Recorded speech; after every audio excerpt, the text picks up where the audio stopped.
5 তারিখের পরে বাংলাদেশে একটি জেলা, সেটা হলো যশোর জেলা, যেখানে দলীয় শৃঙ্খলা ভঙ্গের কারণে 7ই আগস্ট আমরা কিন্তু 4 জনের বিরুদ্ধে ব্যবস্থা গ্রহণ করেছি। বাংলাদেশের প্রথম যশোর জেলা যুবদল করেছে।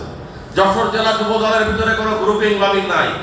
দল যাকে নমিনেশন দেবে, সে যে ব্যক্তি হোক, XYZ, এখানে যে কোনো ব্যক্তি ধানের শীষ পাবে, তার পাশে আমরা আছি।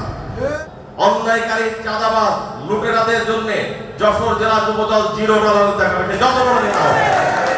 আপনারা জানেন, ধর্ম ব্যবসায়ীরা আমাদের পবিত্র কোরআন শরীফ নিয়ে পর্যন্ত কথা বলতেছে। টাঙ্গাইলের জামাত ইসলামের এক আমির, উনি বক্তব্য দিয়েছেন, মসজিদে যদি রাজনীতি করা যায়, কোরআন শরীফ পাঠ করা যাবে না। নাউজুবিল্লাহ! কত বড় উদ্ধর্তপূর্ণ আচরণ! বিএনপি একটি পরিচ্ছন্ন সংগঠন, ইসলামী মূল্যবোধে আমরা বিশ্বাস করি। ধর্ম ব্যবসায়ী রাজনৈতিক দল যারা যা বলছে, অবশ্যই তার কাউন্টার আপনাদেরকে দিতে হবে।